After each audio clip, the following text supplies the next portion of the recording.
وسلام على عباده الذين اصطفى أما بعد أعوذ بالله من الشيطان الرجيم بسم الله الرحمن الرحيم يا أيها الذين آمنوا توبوا إلى الله توبة نصوحا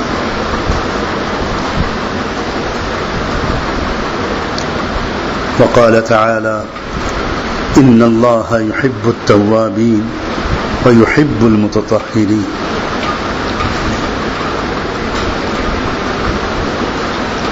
وقال تعالى قد أفلح من تزكى وذكر اسم ربه فصلى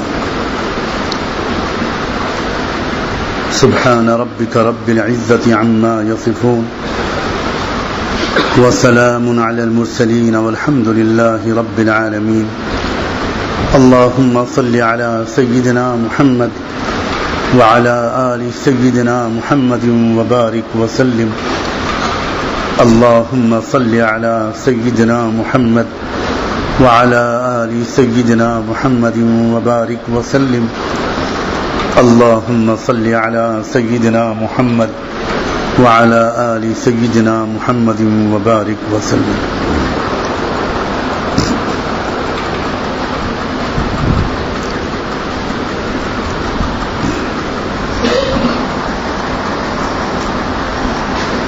ایک کسان بڑی بے صبری کے ساتھ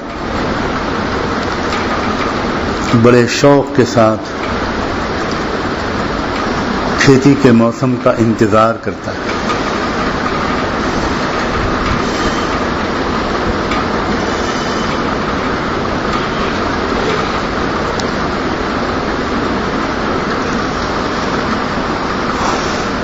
اور جیسے جیسے وہ موسم قریب آتا ہے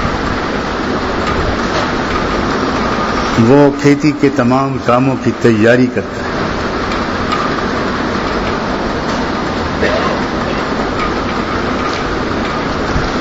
کسان کے دل کی کیفیت اس کھیتی کے موسم کے انتظار کے وقت جو ہوتی ہے اسے اس کا تصور کرنے کی کوشش کریں کسان کس طرح بار بار آسمانوں کی طرف دیکھتا ہے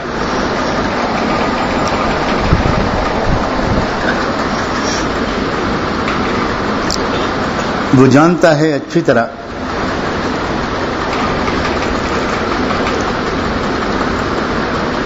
کہ یہ موسم جب آئے گا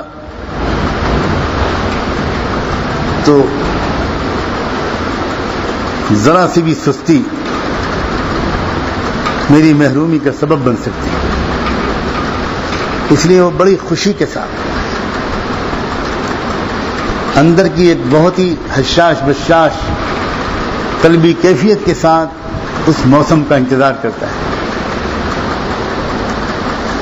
اور جب وہ موسم آ جاتا ہے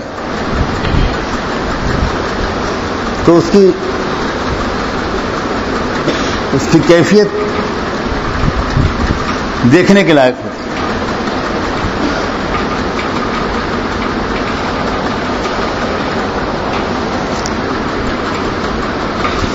جو لوگ کسان گھرانوں سے تعلق رکھتے ہیں یا گاؤں دیہات میں رہتے ہیں یا تو ان کو خود اس قسم کی کیفیتوں کا تجربہ ہوا ہوگا یا انہوں نے کسانوں کو اس طرح کی باتیں کرتے ہوئے دیکھا ہو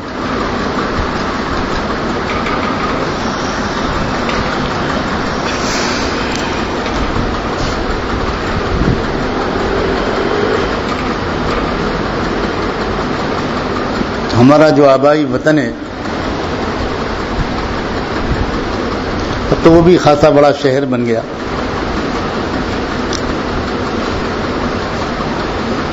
وہ ایک قصبہ تھا اور خوب بڑے پیمانے پر وہاں ظاہر ہے کہ کھیتی ہوتی تھی یاد آتا ہے کبھی کبھی بچپن میں جب جایا کرتے تھے وہاں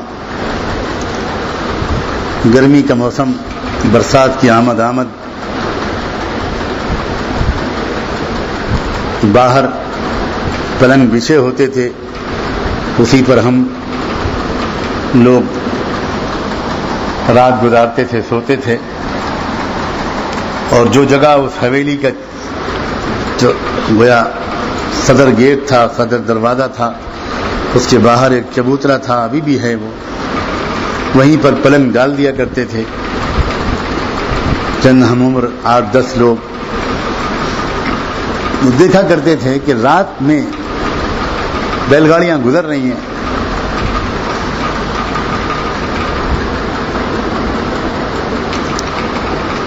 اور وہ کسان گیت گاتے ہوئے جا رہے ہیں، کچھ نہ کچھ گاتے ہوئے، کچھ نہ کچھ باتیں کرتے ہوئے. وہ جو ان کی کیفیت اس وقت نظر آتی تھی، آج یاد آتی ہے، وہ گویا ایک کیفیت ہوتی تھی ان کے اوپر، ایک خوشی کی، ایک مستی کی، ایک امید کی. انسان کے دل میں اگر امید جاگ جائے تو وہ بڑے بڑے دشمن پر فتح پا سکتا ہے. امید بہت بڑی طاقت ہے. تو ہم دیکھتے تھے بچپن میں، جتنا محسوس کر سکتے تھے کرتے تھے کہ چلے جا رہے ہیں مستی سے بیل ہانکتے ہوئے، اور آپس میں باتیں بھی کر رہے ہیں، ہنس بھی رہے ہیں، گیت بھی گا رہے ہیں. یہ خوشی کس چیز کی ہوتی تھی؟ بتاؤ بھائی، کس چیز کی خوشی ہوتی تھی ان کو؟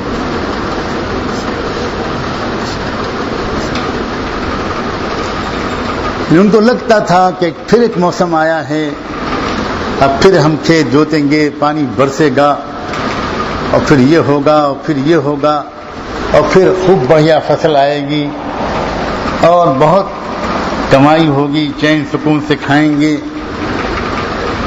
ایک عجیب کیفیت ہوتی تھی.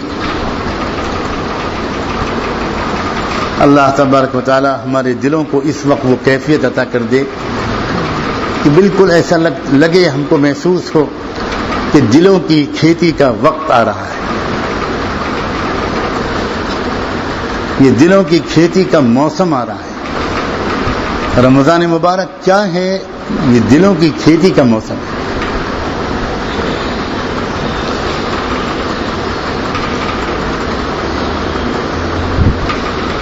اللہ تعالیٰ نے ایک بندے مومن کو اعمال صالحہ کے نتیجے میں جو چیز حاصل ہوتی ہے، جو اس کا مقصود ہونا چاہیے، اس کے لیے لفظ استعمال کیا ہے فلاح کا. عربی زبان میں یہ لفظ اصل میں آتا ہے کھیتی کسانی کے لیے، زمین کو جوتنے کے لیے، اس کے لیے یہ لفظ اصل میں استعمال ہوتا ہے.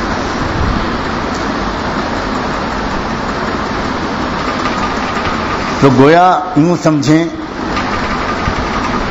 کہ رمضان مبارک کا مہینہ ہمارے دلوں کی کھیتی کا مہینہ ہے، اور جس طرح ایک کسان اس کھیتی کے موسم کے آمد کے موقع پر اس کے دل کے اوپر ایک خوشی کی کیفیت ہوتی ہے، ایک امید کی کیفیت ہوتی ہے، ایک شوق اور ایک انتظار کی کیفیت ہوتی ہے، وہ کیفیت اللہ کرے ہمارے دلوں کی ان آخری لمحوں میں، جبکہ شاید بظاہر رمضان مبارک کی آمد بہت قریب ہے، ہمارے دلوں پر چھا جائے. بقیہ سارے افکار اور ہموم اور غموم اور سارے خیالات، سارے وسوسے، سارے مشغلے، سارے جھمیلے، سارے جھگڑے، اور وہ ساری فکریں جنہوں نے ہمارے دل و دماغ کو گھیر رکھا ہے، اللہ کرے بالکل اس وقت رخصت ہو جائیں اور دل کو خالی کر دیں رمضان کے استقبال کی تمناؤں کے. اس وقت ہماری دل کی کیفیت بالکل یکسو ہونی چاہیے، ایک طرف ہمارا دھیان ہونا چاہیے. جتنا زیادہ جس شخص کا دھیان ایک طرف ہوگا کہ اللہ یہ مہینہ آ رہا ہے اپنے دلوں پر کھیتی کرنے کا، میرے مالک، میرے پیارے رب، اللہ مجھے بھرپور توفیق دے، اللہ مجھے بھرپور توفیق دے، میں اس مہینے کے ایک ایک لمحے سے صحیح فائدہ اٹھاؤں، دل کو پانی بھی دوں، دل میں کھاد بھی دوں، دل کو جوتوں بھی، دل کی زمین کو چیروں بھی، دل میں بیج بھی ڈالوں، اور میں تمام تر اس پورے مہینے میں اپنے دل کی کھیتی کی طرف متوجہ رہوں، باقی کچھ مجھے یاد نہ رہے۔ واقعی یہ مہینہ ایسی یکسوئی کا مہینہ ہے، یہ تو اللہ تعالیٰ کی طرف سے ایک رحمت ہوتی ہے، ایک خاص نظام ہے۔ اللہ تعالیٰ فرض کرتے ہیں کم سے کم درجے کے عمل کو، شوق دلاتے ہیں پورے عمل کا۔ آپ بات سمجھ رہے ہیں نا؟ اللہ تعالیٰ فرض کرتے ہیں کم سے کم عمل۔ فرض تو کیا اللہ نے صبح سے شام تک کے روزے کا، اس لیے اللہ تعالیٰ باقی پوری چیز کو فرض نہیں کرتے کہ اللہ تعالیٰ جانتے ہیں کہ کروڑوں اور اربوں والی یہ امت دنیا کے پورے نقشے پر پھیلی ہوئی یہ امت، وہ سب کی سب اس معیار کی نہیں ہوگی، سب کے لیے وہ حالات و امکانات نہیں ہوں گے۔ ورنہ اصل میں تو رمضان مبارک کا مہینہ باقی تمام فکروں سے چھٹی لے کر 100% 24 گھنٹے بس ایک ہی فکر میں لگے رہنے کا مہینہ۔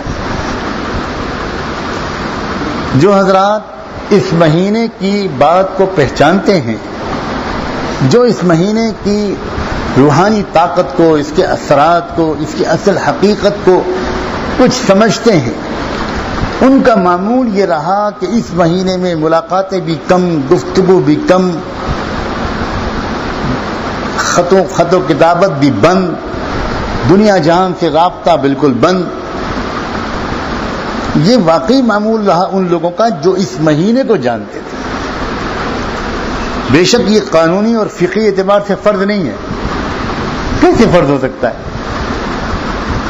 ہزاروں لوگ مریض بھی ہوں گے اس مہینے میں، ان کو علاج کرنے والے ڈاکٹروں حکیموں کی بھی ضرورت ہے۔ اگر سب منع ہو جائے تو بازار ہی سارے کے سارے بند ہو جائیں تو دنیا کیسے چلے؟ بہت سی حکمتیں ہوتی ہیں۔ جب مسئلہ آتا ہے قانون بنانے کا تو قانون تو ہلکا بنایا جاتا ہے، آسان بنایا جاتا ہے، کم سے کم چیز کو فرض قرار دیا جاتا ہے۔ یہ ہم سے غلطی ہوتی ہے کہ ہم صرف اسی کو کل سمجھنے لگے۔ ہمیں جاننا چاہیے کہ نہیں، یہ مہینہ تو ترک ما سوا کا مہینہ ہے، یہ مہینہ ترک کا مہینہ ہے۔ دیکھو کچھ عبادات فعلی ہوتی ہیں اور کچھ عبادات ترکی ہوتی ہیں۔ کچھ عبادات وہ ہوتی ہیں جن میں ہمیں کچھ کرنا ہے، جیسے نماز پڑھنی ہے، زکوٰۃ دینی ہے۔ کچھ عبادات وہ ہوتی ہیں کہ جن میں اصل میں ہم کو کچھ چھوڑنا ہے۔ اگر آپ صرف روزے کے عمل کو دیکھیں تو روزے کے عمل میں کچھ کرنا پڑتا ہے، روزے کے عمل میں چھوڑنا پڑتا ہے۔ کھانا چھوڑ دیا، پینا چھوڑ دیا، خواہشات کا پورا کرنا چھوڑ دیا، چھوڑنا ہے، باقی روزے میں کچھ نہیں ہے۔ اسی لیے تو شاید اللہ تعالیٰ نے فرمایا الصوم لی، روزہ میرے لیے ہے۔ عجیب و غریب بات ہے، کیا اللہ تعالیٰ نماز آپ کے لیے نہیں ہے؟ نماز کسی اور کے لیے ہے؟ زکوٰۃ آپ کے لیے نہیں ہے؟ حج آپ کے لیے نہیں ہے؟ یہ آپ نے کیسے فرمایا؟ کیا مطلب اس کا کہ روزہ میرے لیے؟ بات یہ ہے کہ ایک انسان اگر بالکل تنہائی میں کچھ کھا پی لے تو کسی کو پتہ نہیں چلے گا کہ اس کا روزہ نہیں ہے یا اس کا روزہ ٹوٹ گیا، کچھ پتہ نہیں چلے گا۔ اب اگر انسان تنہائی میں شدید پیاس کے باوجود پانی نہیں پی رہا تو وہ کس لیے نہیں پی رہا؟ اس لیے نہیں پی رہا کہ اللہ تعالیٰ دیکھ رہا ہے۔ دیکھ، اس روزے میں کوئی ایسا کام نہیں ہے جس کا کسی کو پتہ چلے۔ نماز میں تو پتہ چلے گا نا، حج میں پتہ چلے گا، زکوٰۃ میں پتہ چلے گا، آپ زکوٰۃ کسی اور کو دو گے کم سے کم اس کو تو پتہ چلے گا. لیکن روزہ اگر کوئی شخص توڑ دے تو کسی کو پتہ نہیں چلے. اتنی باریک بات کی بھی اللہ نے اتنی قدر کی ہے، یہ کہتے ہوئے کہ روزہ صرف میرے لیے ہے. روزے میں کوئی فعل نہیں ہے جو دوسروں کو نظر آئے. روزے میں ترک ہی ترک ہے، اور ترک میرے سوا کوئی نہیں دیکھتا، کوئی نہیں دیکھتا. فعل تو نظر آ سکتا ہے لیکن ترک نظر نہیں آتا. کوئی کام کرے آدمی یہ تو نظر آ جائے، لیکن آدمی نے کچھ چھوڑ دیا یہ کس کو نظر آئے؟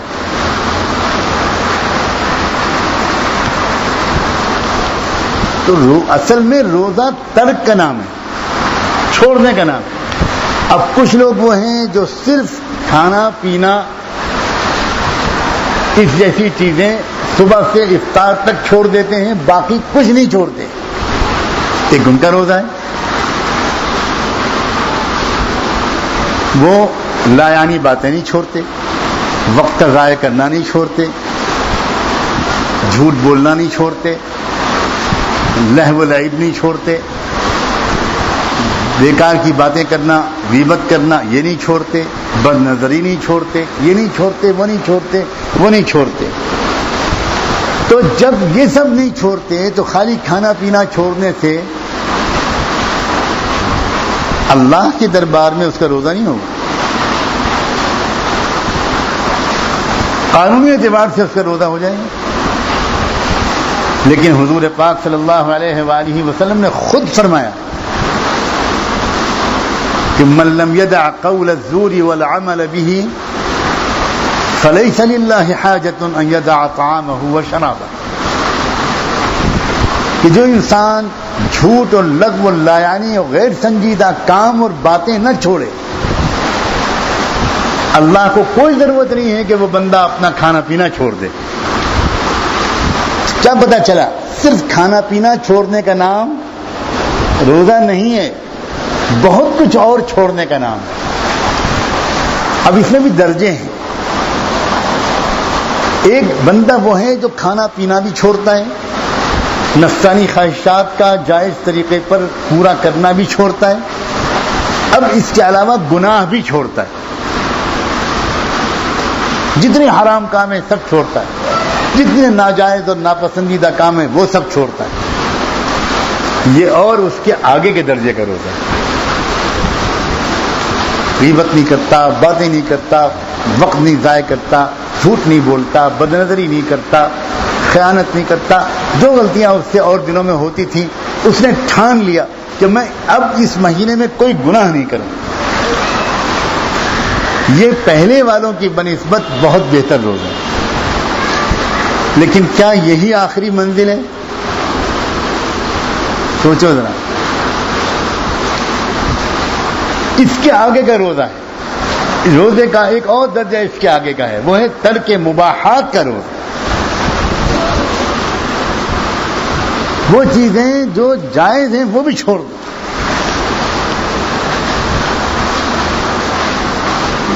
کھو گئے بالکل، ہر طرف سے اپنے آپ کو یکسو کر دیا کہ ایک مہینے میں تو میں اپنے روٹھے ہوئے رب کو منا کر رہوں گا، ایک مہینے کے اندر تو میں دل کی کھیتی کروں گا، ذکر سے مناسبت پیدا ہو جائے میرے دل کو، یہ جو ذکر سے وحشت ہے یہ مہینے بھر میں دور ہو جائے اور ہمیشہ کے لیے مجھے اس وحشت سے چھٹکارا مل جائے.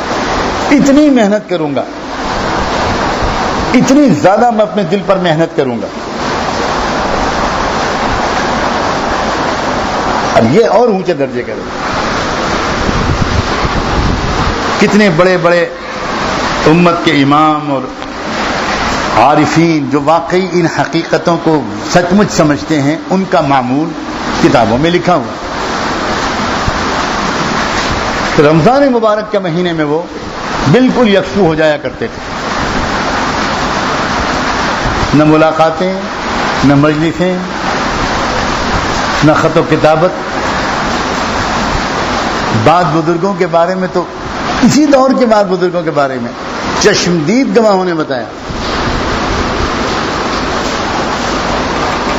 کہ انہوں نے ایک گھڑا اپنے ہاں بنا لیا تھا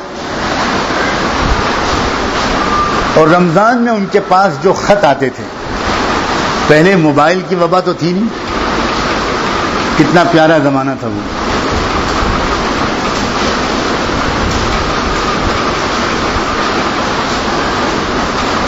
تو جو خط آتے تھے ان خطوں کو بغیر پڑھے وہ گھڑے میں ڈال دیتے، اور جب رمضان ختم ہوتا تھا تو اس گھڑے کو کھولتے تھے اور ایک ایک خط کھولتے جاتے تھے، کسی خط کو پڑھ کر کہتے تھے انا للہ و انا الیہ راجعون، اس میں کسی کے انتقال کی خبر ہو، اور کسی خط کو پڑھ کر کہتے تھے الحمدللہ اللہ مبارک کرے، اس میں کسی کی شادی کی خبر ہوتی، کسی کے بچے کی ولادت کی خبر ہوتی۔ اسی طرح وہ خط کھولتے جاتے، پڑھتے جاتے، جواب لکھواتے جاتے۔ رمضان میں کوشش کرتے تھے کہ مخلوق سے رابطہ کم سے کم ہو اور 100% رابطہ اللہ رب العزت۔ کیا ان کے درجے کا رمضان مبارک۔ ایسے لوگ جب رمضان سے نکلتے ہوں گے تو آپ بتاؤ ان کا دل کتنا چمکتا ہے۔ اگر تھوڑی دیر بھی دل کو اللہ کی طرف یکسوئی نصیب ہو جاتی ہے تو بتاؤ اپنے دل کا حال بدلا ہوا پاتے ہیں کہ نہیں پاتے ہیں؟ اگر 5 منٹ کے لیے بھی ایک لذت نصیب ہو گئی، 5 منٹ کے لیے بھی اللہ تعالیٰ کی یاد میں یکسوئی نصیب ہو گئی، تو ہم تو وہ 5 منٹ کی کیفیت کو نہیں سنبھال پاتے، فوراً بیان کرتے ہیں آج ماشاءاللہ بڑا دل لگا، یوں کہتے ہیں حضرت کی توجہ کا اثر تھا، آج بڑا دل لگا، تاکہ اس میں اپنی جو ریاکاری ہے وہ تھوڑی سی المونیم کے کور میں چھپ جائے۔ برداشت نہیں ہوتا، فوراً بیان کرتے ہیں آج دعا میں بڑا دل لگا، آج نماز میں بڑا دل لگا۔ کسی سے کہنا مت، تم میرے کمرے میں رہتے ہو نا اس لیے تم سے کہہ رہا ہوں، کسی سے مت کہنا۔ 5 منٹ کی کیفیت کو 2 منٹ چھپانا ہمارے لیے مشکل ہے، لیکن 5 منٹ بھی اگر کسی کو واقعی اخلاص کے ساتھ اللہ کی یاد نصیب ہو جاتی ہے تو عجب مزہ آتا ہے، یہ ہم سب جانتے ہیں۔ اب وہ بندے جن کو 30 دن اور 30 راتیں وہ کیفیت نصیب رہی ہوگی، آپ بتاؤ ان کا دل کتنا چمچماتا ہوا نکلتا ہے، پھر اس مہینے کے بعد ان کا کیا حال ہوتا ہو۔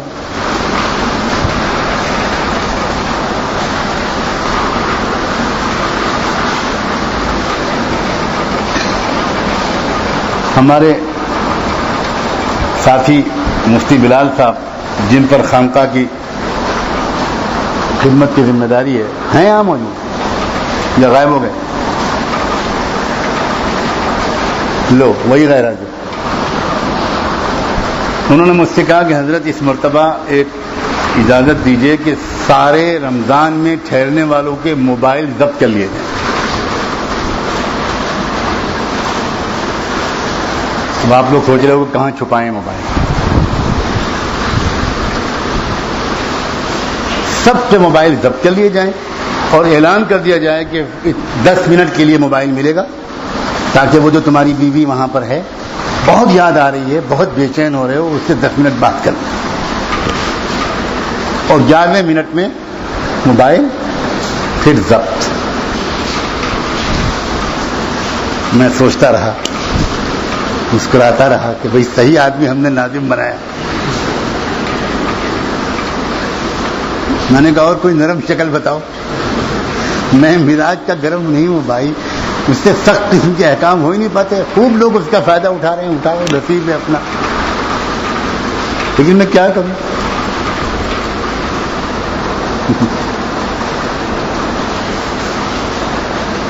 میں نے سوچنے کے بعد کہا کہ نہیں، ایک کام کرو، پہلے دن تو یہ اعلان کرو کہ کڑی نظر رکھی جائے گی موبائل کے استعمال پر۔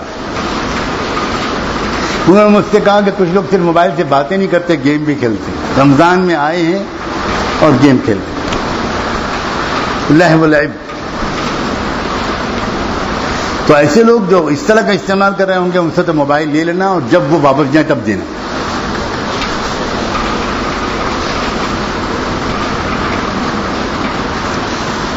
تو ایک آدھ دن تو انشاءاللہ اس پر عمل کرا کے دیکھا جائے گا۔ اگر لگے گا کہ یہ نسخہ کارگر نہیں ہے تو بھئی انہی کا نسخہ پھر استعمال کیا جائے گا. اور یہ دیکھ رہے ہیں لوہے کے پائپ منگوائے گئے اور اس کے کئی استعمال ہیں.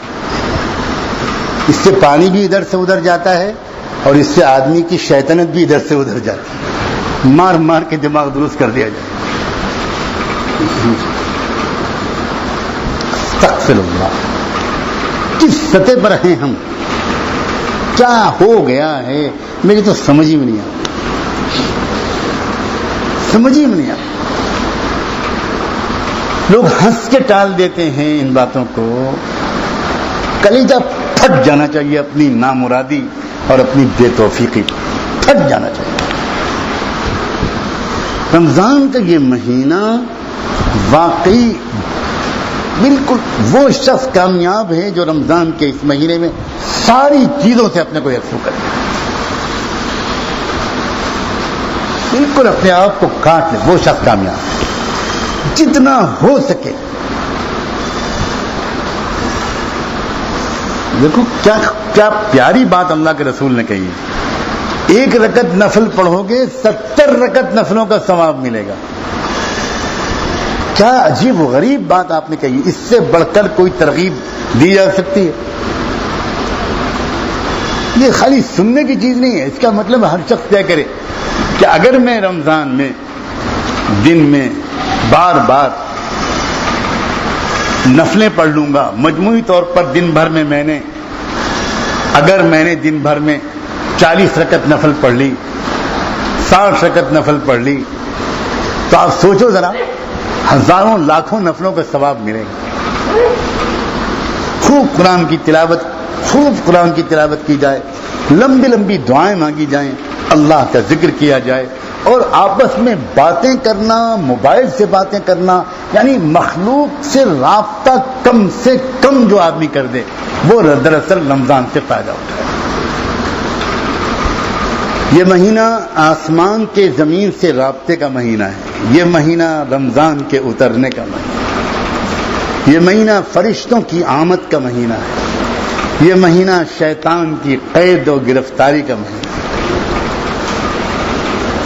ہر طرح کے انتظامات کیے ہیں اللہ نے. اگر ایک مہینے میں کوئی شخص بھرپور محنت کر لے تو اس کی اصلاح یقیناً ہو.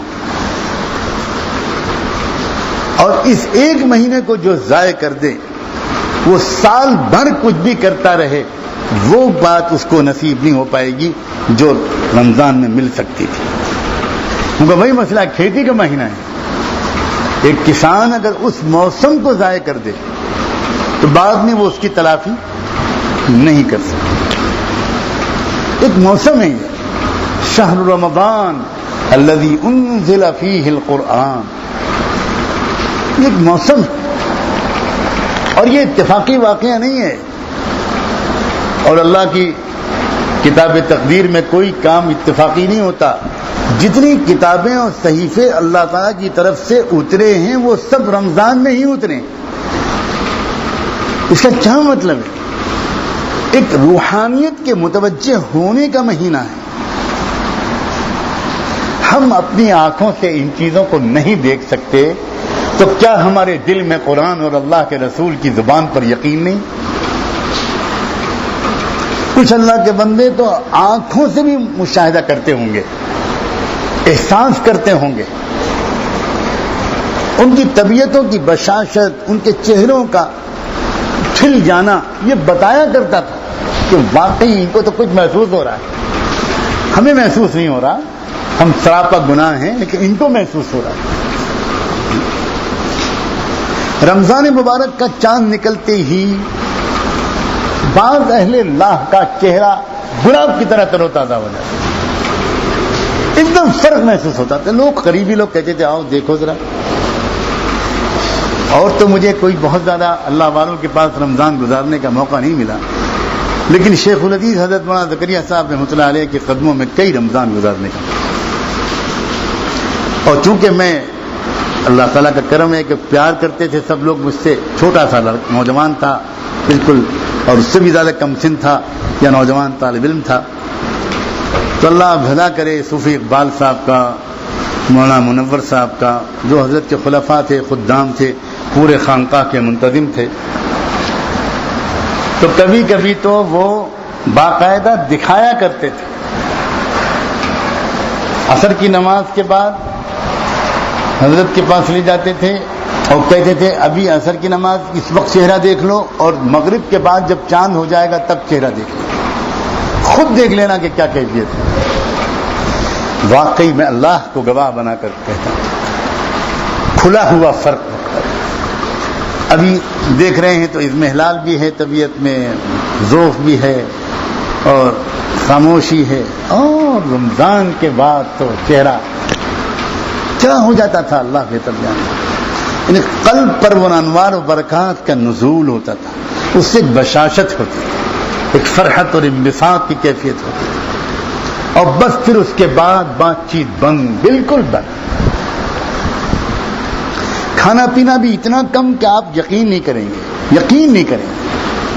کیسے یہ اللہ کا بندہ زندہ رہتا ہے، اتنا کم کھانا. یہ تو بہت اونچے مقامات ہیں، شوق دلانے کے لیے ان کا تذکرہ کرنے میں کوئی حرج نہیں، لیکن اتنا تو ضرور آج طے کر لیں، اس وقت ابھی سے طے کر لیں، ابھی سے کمر کسیں، ابھی سے عزم کر لیں، اور یہ طے کر لیں کہ بھائی میں تو اس رمضان مبارک میں مخلوق سے جتنا ہو سکے گا کر جاؤں. نہ آپس میں باتیں کرو، خدا کے بندو، نہ آپس میں باتیں کرنا، نہ موبائل، بالکل بند کر کے رکھ دو، بالکل چھٹی لے لو. اور ظاہر ہے اس وقت کو مشغول رکھو اعمال صالحہ، ذکر میں، دعا میں، تلاوت میں، نفلوں میں، لمبے سجدے، لمبے رکوع، تنہائی میں اپنے بارے میں سوچنا، جائزہ لینا، اللہ تعالیٰ سے اپنی اصلاح اور مغفرت مانگنا. رمضان مبارک دو چیز دیکھنے کے لیے آتا ہے، پچھلی زندگی کو معاف کرانے کے لیے آتا ہے، اور اگلی زندگی کے لیے تقویٰ دینے کے لیے.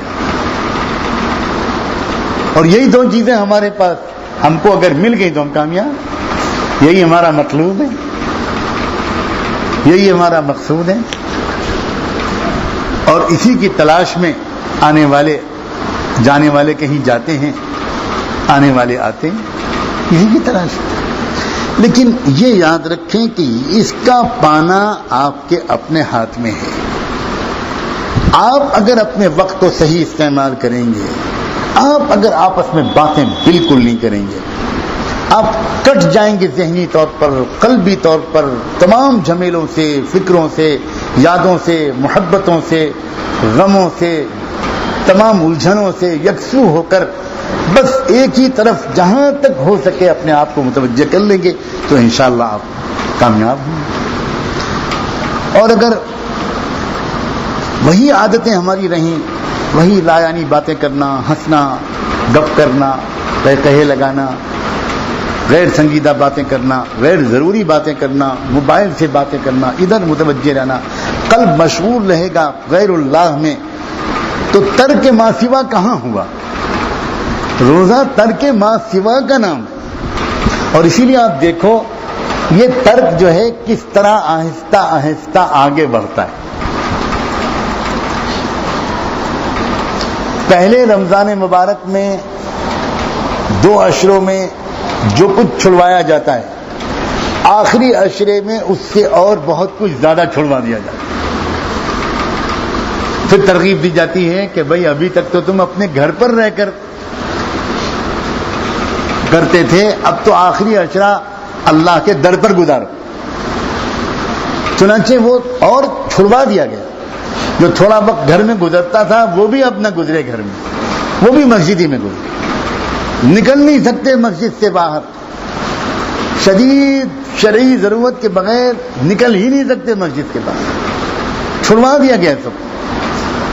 اور پھر اس کے بعد رمضان میں اس قدر بندے کو اللہ کے ما سوا کو چھوڑنے کا عادی بنایا گیا، اور طبیعت کے اندر ایک شوق کی آگ اس کے بھڑک اٹھی. تو رمضان کے ختم ہوتے ہی حج کے مہینے شروع ہو گئے. اسی دن ادھر شوال کا چاند نکلا اور ادھر حج کا موسم، حج کا مہینہ شروع ہو. اب حج میں کیا ہوتا ہے، اور زیادہ سب کچھ چھوڑوا دیا جاتا ہے. اب اپنا وطن چھوڑو، اپنا ملک چھوڑو، اپنا شہر چھوڑو، اپنے بیوی بچوں کو چھوڑو، اپنے کاروبار کو چھوڑو، یہاں تک کہ اپنے لباس کو چھوڑو، اپنا لباس بھی اتارو، جو چادریں لپیٹ لو، اپنی زبان کو بھی چھوڑو، لبیک اللہم لبیک پڑھو، سب کچھ چھوڑو، نکلو، بھاگو، جاؤ یہاں سے. اب یہ محبت کی آگ اس کے اندر بھڑک گئی. اب یہ کہتا ہے کہ اللہ دور دور سے اس طرح یاد کرنے سے تسلی نہیں ہوتی. کہاں ہے آپ کا در، میں لپٹنا چاہتا ہوں. کہاں ہے آپ کا دست مبارک، میں چومنا چاہتا ہوں. کہاں ہے آپ کا در کہ میں اس کے چکر لگانا چاہتا ہوں. کہاں ہیں آپ کے چہیتوں کی یادیں، ابراہیم کی یادگاریں، اسماعیل کی یادگاریں. کہاں ہے مقام ابراہیم، اور کہاں ہے صفا اور مروہ، اور کہاں ہے عرفات اور منی. اللہ میں تو وہاں آنا چاہتا ہوں، میں یہاں نہیں ٹک سکتا. میں یہ سب وہ چیز ہے کہ آپ سمجھیں کہ مقصود کیا ہے ان سے. خالی کھانا پوری کرنا، صبح سے شام تک کھانا پینا، ذرا ٹائم ٹیبل بدل دو، تھوڑا سا پہلے ناشتہ کر لیا کرو، تھوڑا دیر سے کھانا کھا لیا کرو، بس ختم. اللہ تبارک و تعالی استقبال رمضان کی توفیق. کل ہر ایک کو کے دل کو اللہ تعالیٰ دیکھ رہا ہے. ہر ایک کے دل کو اس وقت بھی اللہ تعالیٰ دیکھ رہے ہیں کہ کس کے دل کی کیا کیفیت ہے. دل کے اندر ایک بے چینی، ایک بے قراری، ایک شوق، ایک اشتیاق، اور ابھی سے اللہ اللہ اللہ اپنے کرم سے آپ نے یہاں تک پہنچا دیا. اے اللہ میں عہد کرتا ہوں، میں عزم کرتا ہوں، اس رمضان میں آپ کو منا لوں گا، اس رمضان میں مغفرت لے لوں گا، اس رمضان میں تقوی لے لوں گا. اللہ اس رمضان میں مجھ کو آپ تمام اپنے ما سوا سے فارغ کر دیں. خوب کمر کس کے مجھ کو عبادت کی، ذکر و دعا کی اور تلاوت کی توفیق عطا کر دیں. اس مہینے کا خاص الخاص عمل قرآن مجید کی تلاوت ہے. بہت مناسبت ہے اس مہینے کو قرآن کی تلاوت سے. اس مہینے کا خاص الخاص عمل تراویح کی نماز ہے. تراویح میں قرآن مجید کا پڑھنا اور قرآن کا سننا بہت خاص عمل ہے.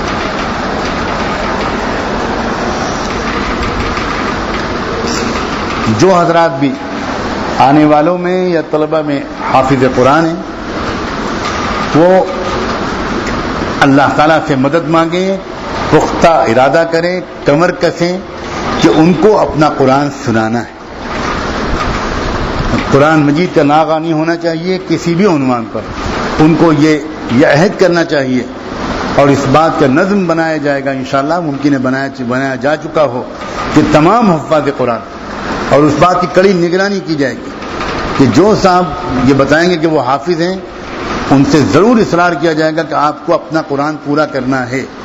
اجتماعی تراویح کے بعد اگر آپ نفلوں میں قیام اللیل کی نیت کر لیں، 8 رکعت نفل اس کے بعد پڑھ لیں، صرف ہمت کر کے کھڑے ہونے کی دیر ہوتی ہے، پھر اس کے بعد بشاشت آ جاتی ہے. لیکن وہ جو نفس ہے وہ اس وقت سستی ڈالتا ہے، کاہلی ڈالتا ہے، اور اسی سے انسان ہار مان جاتا ہے. ورنہ تو اگر آپ رمضان مبارک میں جتنا زیادہ اس بہانے گویا مزید نفلیں پڑھنے کا موقع مل رہا ہے، مزید قرآن مجید نماز میں کھڑے ہو کر پڑھنے کا مل رہا ہے، موقع مل رہا ہے. اور یقیناً ایک قرآن کی تلاوت ہے باہر، ایک قرآن کی تلاوت ہے نماز کے اندر، اس کا درجہ یقیناً بڑھا ہوا ہے. اگر بہت شدید مجبوری کسی کو ہو اور وہ بہت شدید عذر ظاہر کرے کہ میں الگ سے بہت پڑھنا مشکل ہے، تو شاید اس کے مسئلے پر غور کر کے یہ اجازت دی جائے کہ ٹھیک ہے، جماعت جب ہو رہی ہو تو اسی وقت کسی مناسب جگہ پر الگ تھلگ 2-3 لوگ اپنا قرآن پڑھ لیں، اپنا قرآن سنا دیں. لیکن بہتر یہی ہے، یہی ہم نے اکثر جگہ دیکھا بلکہ برسہا برس پڑھا ہے. اللہ تعالیٰ قبول فرما لے. حرمین شریفین میں تو الحمدللہ ایسی فضا بنتی ہے، وہاں کا مقابلہ کون کر سکتا ہے. وہاں تو ایسی فضا بنتی ہے کہ بہت ہی کم لوگ رات میں سوتے ہیں، بہت کم لوگ. ضعفاء اور معذورین اور مستورات کے بارے میں تو نہیں کہا جا سکتا، لیکن بہت بہت بڑی تعداد ہوتی ہے، بہت بڑی تعداد ہوتی ہے جو حرم شریف کی اجتماعی تراویح کے بعد وہیں پر لوگ سینکڑوں اور ہزاروں جماعتیں لگ جائیں، کہیں 50 کھڑے ہیں، کہیں 100 کھڑے ہیں، کہیں 200 کھڑے ہیں، کہیں 20 کھڑے، اور لوگ اپنا اپنا قرآن پڑھ رہے ہیں، سن رہے ہیں لوگ۔ انشاءاللہ آپ کے قلب کو بھی قرآن مجید کے پڑھنے اور سننے سے تازگی ملی، اس لیے اس بات کا سب لوگ پختہ ارادہ کریں اور اللہ سے مدد مانگیں، اللہ تعالیٰ سے کہیں کہ اللہ تعالیٰ اس بات کو آسان کر دے، اس کام کو آسان کر دے اللہ تعالیٰ۔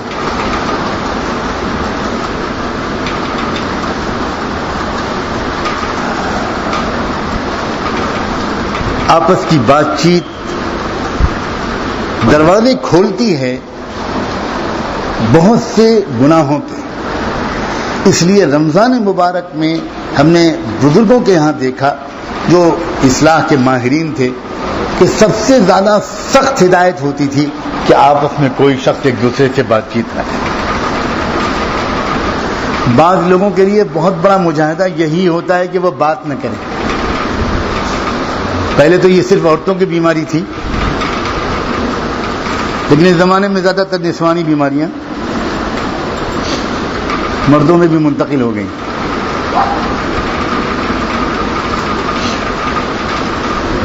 ایک مصر کا ادیب آیا ہندوستان، ایئرپورٹ سے نکلا باہر، اس کا جو ٹیکسی چلانے والا تھا اس نے تھوڑی دیر کے بعد کھڑکی کھولی، وہ لال لال اس نے کچھ منہ سے نکال کے باہر کلی کی، تو عرب سیاح گھبرا گیا، اس کے منہ سے خون آ رہا ہے۔ تھوڑی دیر کے بعد اس نے کسی اور کو بھی دیکھا، اس نے کہا بھائی مجھے واپس ایئرپورٹ پہنچا۔ واپس ایئرپورٹ گیا اور اس نے واپسی کا ٹکٹ بک کرایا، وہیں بیٹھا رہا، فلائٹ کا انتظار کیا۔ اس نے کہا ابھی تک تو ہمارے ہاں عورتوں ہی کو یہ سب ہوتا تھا۔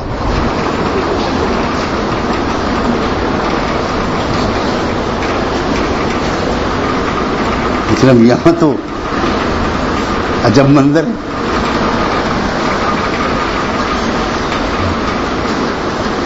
تو جسمانی بیماریاں اور اخلاقی بیماریاں، روحانی بیماریاں سب منتقل ہو رہی ہیں۔ بات کرنے کی بیماری پہلے مردوں کی نہیں تھی، کم سے کم ہم نے نہیں دیکھے ایسے مرد۔ عورتوں کے لیے تو واقعی بڑا مشکل ہوتا۔ کسی ماہر نفسیات نے لکھا ہے کہ عورتوں کو خاموش کرنے کی صرف ایک ترکیب ہے، یہ اعلان کر دو کہ ہر عورت کھڑے ہو کر اپنی عمر بتائے، سب خاموش ہیں۔ اس لیے کہ عورتوں کی عمر ہر سال گھٹتی ہے، وہ پچھلے سال 36 سال کی تھی، اس سال 35 کی ہو جاتی، تو وہ چپ رہنے کو اس وقت بہتر سمجھتی ہے۔ ان کو چپ کرنے کی صرف ایک ترکیب ہے۔ اب دیکھتے ہیں کہ خانقاہ میں جو آئے ہوئے مرد ہیں ان کو چپ کرنے کی کیا ترکیب کارگر ہو۔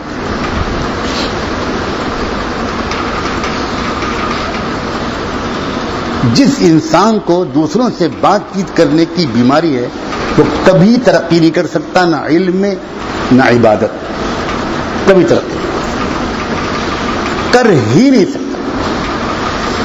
جس انسان کو یہ ملکہ حاصل ہوگا کہ اس کو چین ملتا ہے، خاموش تنہائی میں اس کو راحت ملتی ہے، بات کرنا اس کے اوپر ثقیل ہوتا ہے، اور وہ نفس پر جبر کر کے حکم کے تحت بات کرتا ہے، بقدر ضرورت بات کرتا ہے، وہ بچ جاتا ہے بات کرنے کی شرط سے۔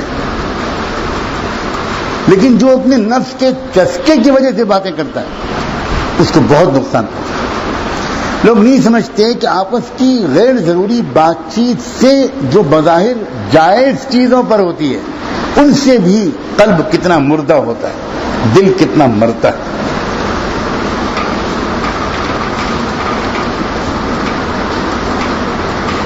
اس لیے رمضان مبارک کا جو مہینہ ہے یہ قلت طعام کا بھی مہینہ ہے اور قلت منام کا بھی مہینہ ہے، یعنی کم کھانا اور کم سونا، اور یہ رمضان کا مہینہ قلت اختلاط مع الانام کا بھی مہینہ۔ کم گفتگو کرنا، کم ملنا جلنا، اور اسی کی ایک بڑھی ہوئی شکل اعتکاف ہے جو آخری عشرے کا ہوتا ہے۔ آپ بھی جو اس وقت یہاں پر آئے ہیں، آپ یوں سمجھیے کہ اس عشرہ اخیرہ کے مسنون اعتکاف کی تو آپ نیت نہیں کرتے، لیکن اعتکاف کی جو روح ہے کہ سب سے کٹ کر اللہ کے در پر پڑ جانا، یہ تو آپ کو کرنا ہی ہوگا، تبھی آپ کو نفع ہو۔ سب سے کٹ کر جتنا زیادہ آپ کٹ جائیں گے، آپ اتنا ہی انشاءاللہ بامراد۔ دعا ہے، دل و جان سے دعا ہے کہ اللہ تبارک و تعالی بڑی اچھی قلبی کیفیت کے ساتھ ہم سب کو اس ماہ رحمت کے استقبال کی توفیق دے، اور ابھی سے ہمارے دل کو اس کے لیے تیار کر دے، شوق کی کیفیت، انتظار اور اشتیاق کی کیفیت، ایک فرحت اور لذت کی کیفیت۔ کوئی بہت عزیز مہمان آتا ہے تو کیا کیفیت ہوتی ہے، گھر کے بچے بھی خوشی منا رہے ہوتے ہیں، صفائی کی جا رہی ہوتی ہے، بستر ٹھیک کیے جا رہے ہوتے ہیں، پورا گھر خوشی میں نظر آتا ہے، پڑوسی بھی سمجھ جاتے ہیں کہ کچھ ہے ان کے ہاں۔ اللہ کرے ہمارے دلوں کی کیفیت رمضان مبارک کے مہمان کے استقبال کے لیے اس سے بھی زیادہ خوشی کرے۔ کوئی خدا نہ خواستہ کہیں دل میں یہ وسوسہ بھی نہ آنے پائے کہ اللہ پھر آ رہا ہے رمضان کا مہینہ، مسئلہ ہے، روزہ رکھنا پڑے گا، تراویح پڑھنی پڑے گی۔ اللہ نہ کرے دل کے اندر یہ وسوسہ، اللہ نہ کرے دل کے اندر۔ اللہ دلوں کا حال جانتا ہے۔ اللہ تبارک و تعالیٰ دل کو ہماری خوشیوں سے بھر دے، امیدوں سے بھر دے، ایک بہت امید کی کیفیت کے ساتھ، ایک خوشی کی کیفیت کے ساتھ ہم لوگ اس ماہ مبارک کا استقبال کریں، اپنے دل کو صاف کر لیں، ایک دوسرے کی طرف سے بھی ایک دوسرے سے معافی مانگ لیں۔ رمضان مبارک کے بھی تو مقبول ترین راتوں میں بھی اس بندے کی دعا قبول نہیں ہوتی، مغفرت نہیں ہوتی جس بندے کے دل میں کسی دوسرے سے کینہ ہے۔ تو گویا اس کا مطلب یہ بھی ہوا، اچھا کریں گے ہم اگر ہم رمضان کے آنے سے پہلے ایک دوسرے سے معافی مانگیں، اپنے دل کو صاف کر لیں، اللہ تعالیٰ سے اپنے معاملے کو درست کر لیں اور خوب دعاؤں کا اہتمام کریں۔ اللہ تعالیٰ اپنے کرم سے اس عاجز کو بھی اور آپ سب کو بھی بہت ہی بہترین قلبی کیفیت کے ساتھ ماہ مبارک کے استقبال کی توفیق دے اور ایک ایک لمحے کی بھرپور قدردانی کی توفیق عطا فرمائے۔ اللهم صل على سيدنا محمد وعلى آل سيدنا محمد وبارك وسلم۔ اللهم صل على سيدنا ومولانا محمد معدن الجود والكرم وعلى آله وصحبه وبارك وسلم۔ ربنا ظلمنا أنفسنا وإن لم تغفر لنا وترحمنا لنكونن من الخاسرين فلا تجعلنا من الخاسرين۔ اے اللہ اے اللہ اے اللہ اے اللہ، ماہ مبارک کے آنے سے پہلے پہلے ہمیں معاف فرما دیجیے، ہمیں معاف کر دیجیے اللہ، ہمیں معاف کر دیجیے اللہ۔ اللہ اگر اندر زنگ لگا ہوگا، گندگی اور کیچڑ ہوگی اللہ، تو ماہ مبارک کی برسنے والی رحمتوں سے بھی ہم شاید محروم رہ جائیں۔ اللہ ہمیں محرومی سے بچا لیجئے، ابھی سے ہمارے دل کو صاف کر دیجئے۔ اللہ بھیج دیجئے ماہ مبارک کو، ہمیں ماہ مبارک تک پہنچا دیجئے۔ اللہ خوشیوں کے ساتھ استقبال کرنے والا بنا دیجئے۔ اللہ ہم محتاج ہیں ماہ مبارک کے، اللہ ہم ماہ مبارک کے منتظر ہیں، ہم مشتاق ہیں اللہ ہم مشتاق ہیں اللہ اس میں کیا تجلیات آپ کی برستی ہیں اللہ، رحمت برستی ہے، مغفرت برستی ہے، جہنم سے آزادی ملتی ہے اللہ اس کے اندر ایک ایک نفل بھی 70 رکعتوں کے برابر ہے۔ اے اللہ نفل کا نماز ثواب فرض کے برابر اور فرض کی ایک ایک رکعت کا ثواب 70 رکعتوں کے برابر۔ اے رب کریم ہمیں اہتمام سے فرائض ادا کرنے کی توفیق عطا فرما۔ اللہ صف اول میں جگہ لینے کے لیے پہلے سے آ کر بیٹھ جانے کی توفیق عطا فرما۔ اللہ ایک رکعت بھی نہ چھوٹنے پائے، تکبیر اولا بھی پورے مہینے کسی نماز میں نہ چھوٹنے پائے۔ اللہ ہم کو ایسا شوق نصیب فرما، اللہ ایسا شوق نصیب فرما، اللہ نفلی نمازیں پڑھنے کی توفیق عطا فرما، اللہ قرآن کی تلاوت کی توفیق عطا فرما۔ اللہ شیطان کو آپ قید کر دیں گے، سرکش شیاطین کو، مگر ہمارا دل وہ تو 11 مہینے شیطان کی صحبت اٹھا چکا، اور اللہ شیطان اس پر مسلط ہو چکا۔ اللہ اپنے کرم سے شیطان کے اثرات سے بھی ہمارے دلوں کو پاک صاف کر دیجئے۔ اللہ ہمارے لیے اس رمضان کو مغفرت اور تقوی کا ذریعہ بنا دیجئے۔ اے اللہ کب سے ڈھونڈ رہے ہیں اللہ اس رمضان میں بامراد بنا دیجئے، کامیاب بنا دیجئے۔ اللہ شوق عطا فرما، اشتیاق عطا فرما، قدر عطا فرما، اللہ قدر عطا فرما، ایک ایک لمحے کی قدر کی توفیق عطا فرما۔ اے اللہ خوب قرآن پڑھنے کی توفیق عطا فرما، خوب کثرت سے اپنے ذکر کی توفیق عطا فرمائیے گا۔ اللہ اس مہینے میں خوب دعا مانگنے کی توفیق عطا فرمائیے گا، اس مہینے میں توبہ کر لینے کی توفیق عطا فرما دیجئے، اللہ توبہ کر لینے کی توفیق عطا فرما دیجئے۔ اللہ ہم پچھلی زندگی کو چھوڑ کر نئی زندگی شروع کرنا چاہتے ہیں۔ اللہ پیروں میں زنجیریں پڑی ہوئی ہیں، نفس و شیطان آگے نہیں بڑھنے دیتے، اے اللہ مدد کر دیجئے، ان بیڑیوں کو کھلوا دیجئے، ان زنجیروں کو توڑ دیجئے، اللہ ہم کو رہا کر دیجئے، اللہ ہماری انگلی تھام لیجئے، اللہ ہماری دستگیری فرما دیجئے۔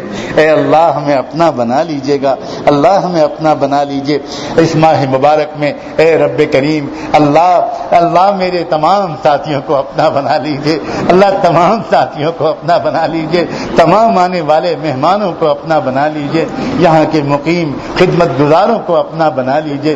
دل صاف کر لینے کی توفیق عطا فرما، اللہ دل صاف کر لینے کی توفیق عطا فرما۔ اے اللہ ہر ایک کے عیب کو چھپا لیجئے، ہر ایک کی غلطیوں کو چھپا لیجئے، اللہ کسی کو رسوا مت کیجئے، اللہ کسی کو رسوا مت کیجئے، ہم میں سے ہر ایک کو اللہ حقیقی شرمندگی عطا کر دیجئے، حقیقی ندامت عطا کر دیجئے، سچے دل سے توبہ کرنے کی توفیق عطا فرما دیجئے۔